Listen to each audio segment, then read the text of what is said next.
What is this piece? So this is a demo that I made for one of my bigger projects that's coming up over the next few years. As you can see, it is a very 2D scale model of something that will eventually resemble a hand to extend onto my own arm like this. The reason I've made it in a template first is just so I know how it fits. Because obviously if I'm going to go straight into a big project, which can cost a lot of money and spend a lot of time, I don't want to waste that sort of material straight away. That's the point. We've spoken about time, but money. How much money do you think a cosplay can cost, for someone, of your skill? Okay, so money in costumes, it can really depend on what you're doing and if you've got material inside the house already. I've been known to spend anything from nothing on a project all the way up to over £100 to £200. That's usually a really big project, so a full thing from start to finish. Luckily enough, with something, most of the time I'll have something in the house already that's going to work for the project, so I don't have to worry about any money or funding issues. But occasionally stuff like thermoplastic needs to be involved, wigs, plastic beads, anything that needs to be involved can rack up money. But usually things such as foam board like this one, or cardboard, are usually quite easy to come by. But also I have been prone to finding things when walking around, so if you're walking outside and see that perfect tree branch, that may be useful. Obviously it's not on the tree still, but something like that, it's always good to try and find things that you can use and also recycle if possible. So if you're going to throw out paint for things like paint pots, for example, you can use empty food packaging, so clean yogurt pots and all that sort of thing. They can be used to hold paint and glue inside. Makes it a lot easier than going out spending anywhere between £1 to £6 on a good set of paint pots. So you go from there and it makes everything a little bit cheaper, but unfortunately to make costumes look as you want them, you may have to splash out a bit of cash. I see. I ran out of tape, I think. With the tape split or something on it. Recording? So yeah, this will eventually become a hat. So these pieces here will be the, because she has 2 prongs on her hat. Like that. So this is just a base skeleton for it. So you can see it's a bit stringy, so it kind of makes the entire hat look like a flying puppet currently. So what's this you're holding then? Okay, so this is one of my examples of a project that hasn't gone to plan. So a lot of people, when they see my finished products, usually tend to think that there's never any faults and things always go 100% perfect. But as you can see from this one, especially around here, it hasn't quite gone to plan. So with this, what looks like has happened is that we've had a break here between the masking tape that I've used and the actual cardboard in between, and as you can see it's still breaking now. This could be down to the temperature recently, because masking tape isn't the most useful material for when using in heat, something I've realised. But as you can also see, it is dropping off random parts, and I can just do that and the piece does fall apart. But what you'll also notice here as well is there have been instances where I haven't had quite enough foam and I've had to make a piece to go into the slot in place, which is a bad one that I haven't calculated on foam. But you'll also notice that my painting hasn't gone quite to plan.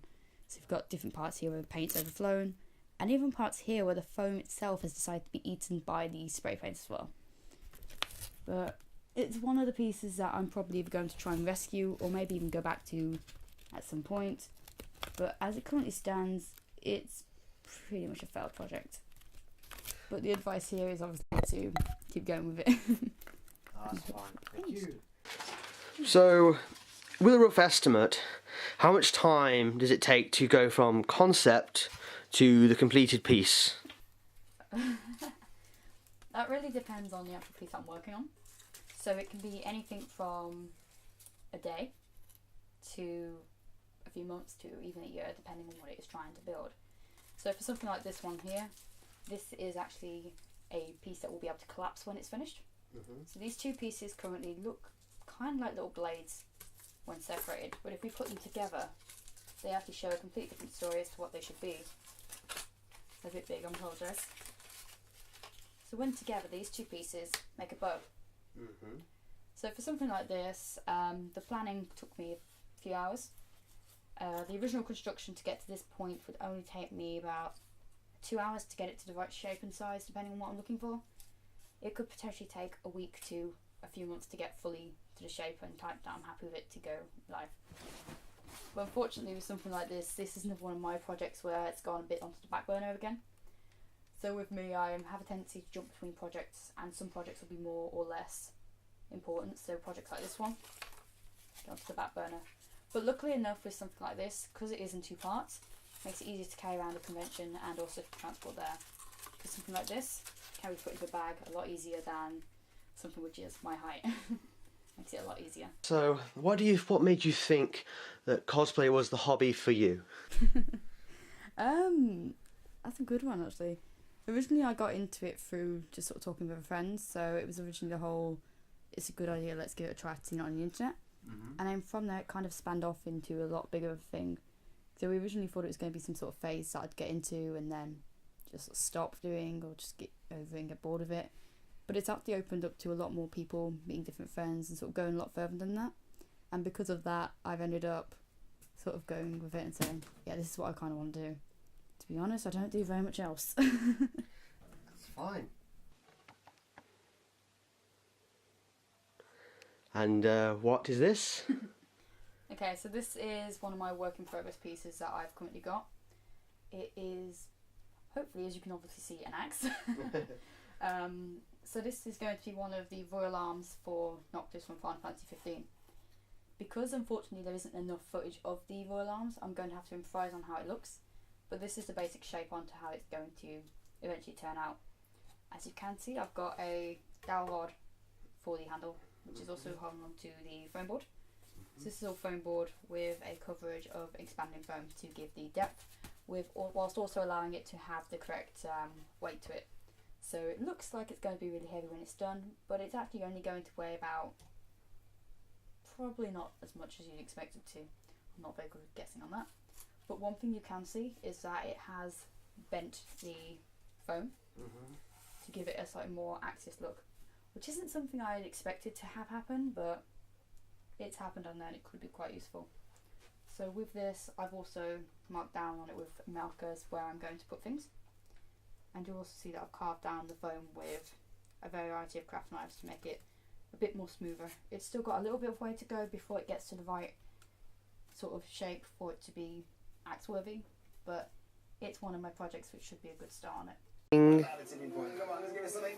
Oh, you are kidding me! Right, we've got one more song, but they're not expecting much in the audience. I'm actually going to cry. That's currently from working on it. Oh, no! I'm afraid you put 2 counters in, and yet again you've got nothing out of.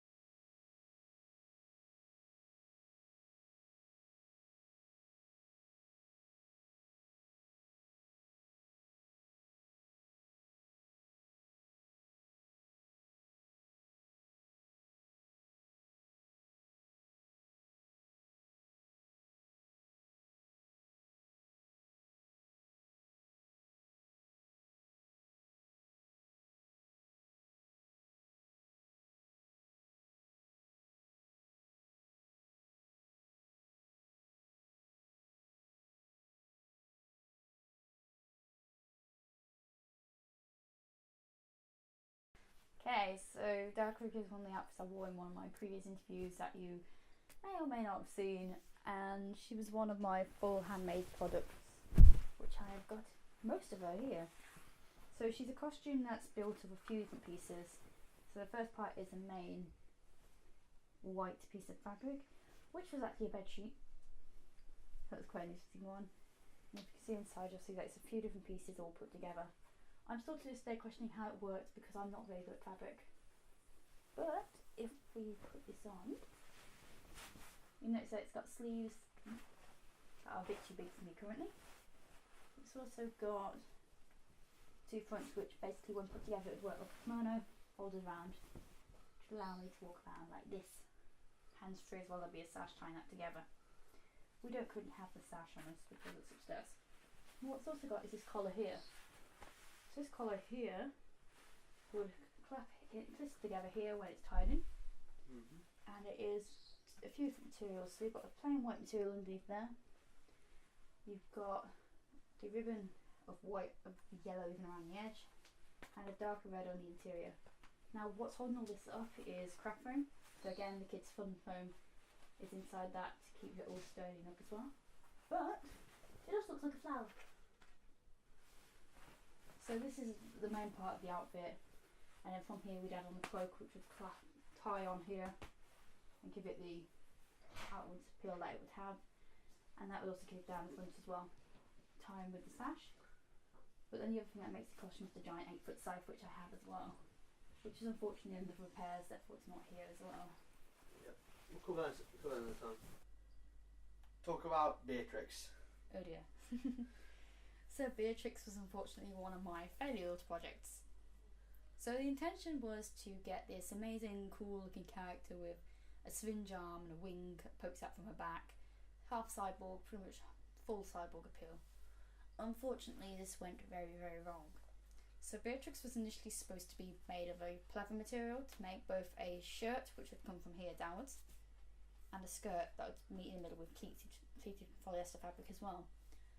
The shirt was designed so it would clasp onto another shirt similar to this one around here. Those clasps didn't hold the main lever, so the main shirt would end up from here down to there during the day. But also the skirt, as soon as we got to the event, had a malfunction where it decided to snap. So a little push pop that was keeping it up here snapped. So we tried to get a few repairs on it around the day, but didn't quite get there, as the skirt ended up from here down to there. The skirt full on fell off 6 times during the con, so it meant I had to keep trying to hold it up and stop it from falling every single second. So with that, the good news is I was wearing safety shorts and a tutu as well, so it did still have stuff going on down there, but it just kept falling down. It was a complete fail on my half with all the materials and stuff. It didn't quite work to plan, but also I missed out on a few pieces because I was rushing last minute, which was a bad thing. We also had some issues with the main components. So one of the main components was the wing module. So the wing module initially was supposed to come from the back like this, but due to reasons and not being functional, it had to go like that. Now the wing itself is kind of cool. It's made of different thermoplastics covering everything else to make it more sturdy. However, again, as you can see, the cabling wasn't quite doing what I wanted it to, and since wearing it, the lighting occasionally does turn itself off. So one of the major problems with this, besides it being bulky and hitting everyone who walked past it, the backboard. So the backboard was constructed with straps, which in those situations would be pretty cool. However, the straps were obvious on top of the costume, especially with the silver shirt existing where it was, and the main piece that was supposed to hide those straps down there. So that wasn't the best adventure. But you can also see that the paint has also chipped away in places when I was painting it, which was a malfunction on my side, not working very well with my spray paints. But we also have, put that down there, the main syringe arm as well, which had its own series of problems. So that says now it's not coming over here for a starter. So this is the syringe arm component, which I made for Beatrix. And as you can see, it's one of the bigger pieces that I've created. It's designed with a strap here so I could put it over my head and put it on, which I will try and do now. It's a bit temperamental, I'll give you that much. So we hit a few different challenges with this syringe arm. First one was my hand wouldn't go all the way down into the syringe. So what we had at the bottom, which you can see here, is we have a little hole for me to hold onto it. Not the most ideal because it does quite hurt after a long time. The main thing was made of wood, and we've also got a few lighting panels on it as well. However, she hit quite a few different problems at the event, such as not being able to hold her as high up as I wanted her to on my arm, all the way through to knocking into people, and the front coming off, as you can now see here. So these pieces are now coming loose. There used to be a part up here as well, but that's been also removed. Unfortunately, this project is one that will be going for the bin pile. Would I be touching the project again? I don't know for the time being, but she's unfortunately one of those big projects that didn't quite go to plan. And what did you take from that experience? Don't work with material ever again. It's probably one of my most biggest advice for me. I'm not very good when it comes to material. I'm more of a prop person. So I learned try to do less with material, because when I get material dependent or when I rush it and don't give it much chance before the con, then I'm going to have problems and malfunctions. But even without those malfunctions, I think Beatrix still would have been a problem.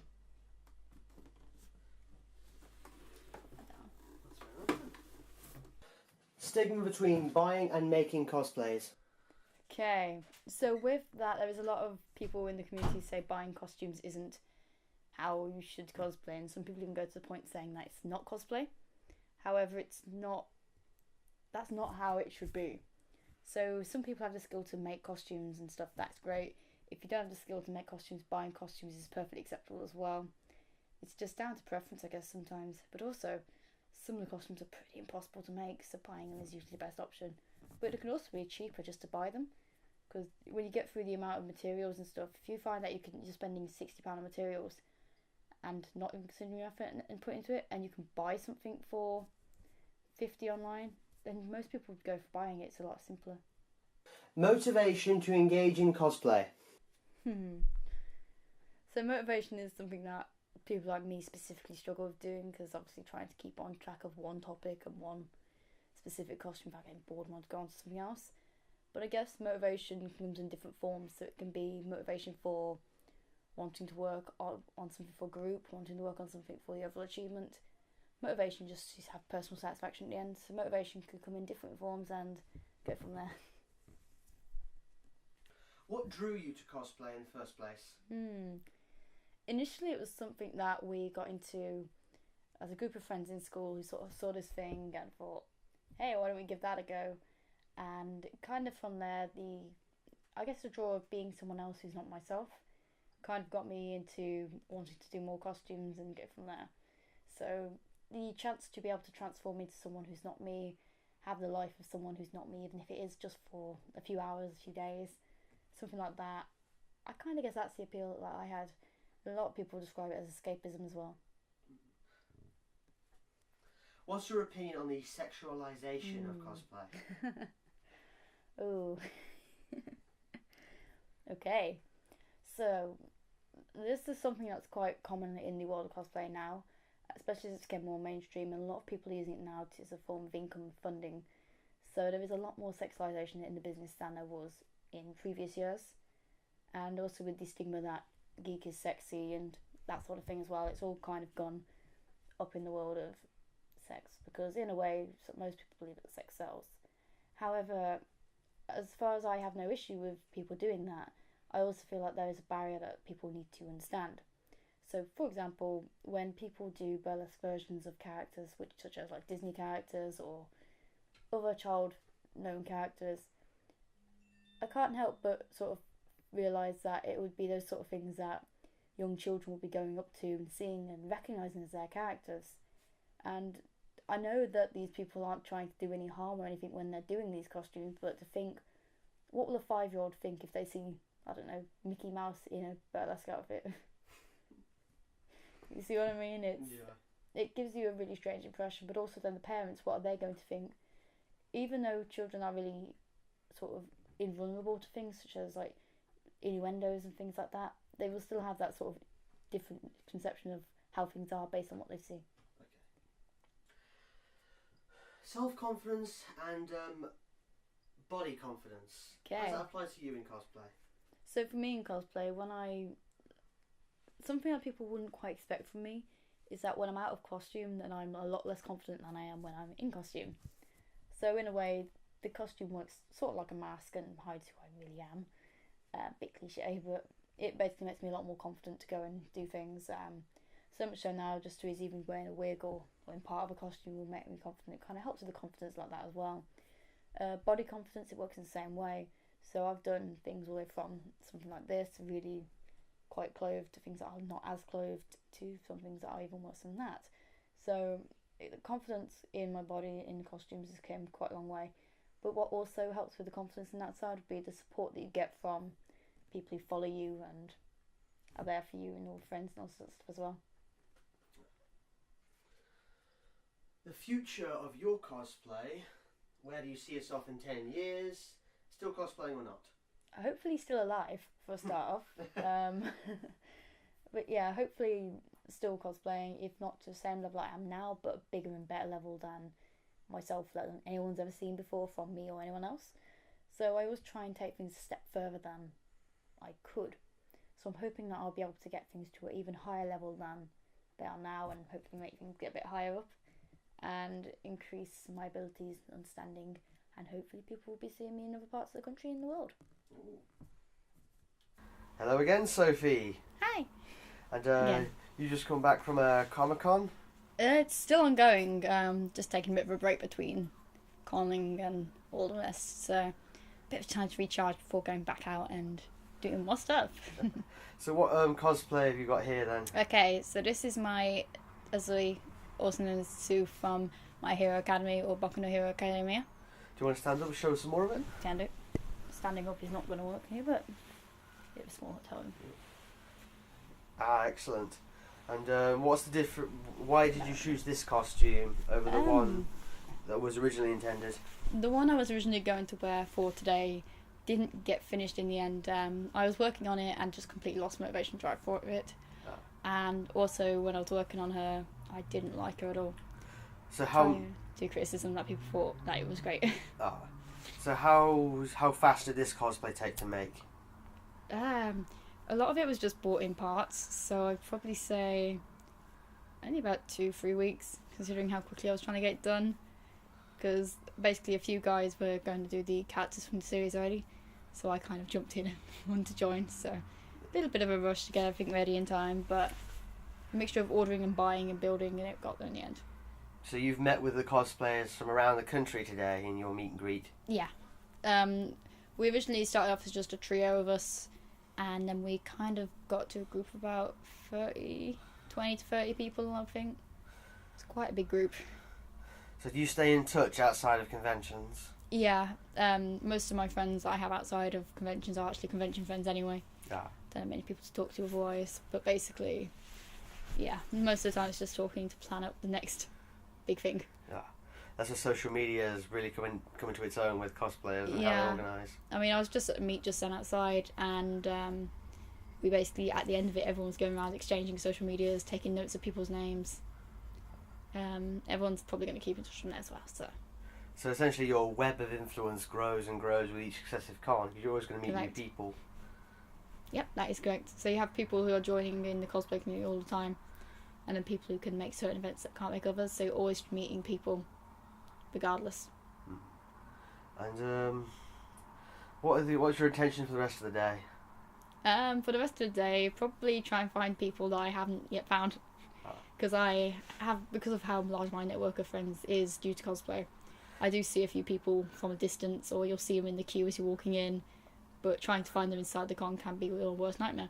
Now here's the big question. Oh dear. If conventions like this, like Manchester, never occurred, do you think cosplay would even exist?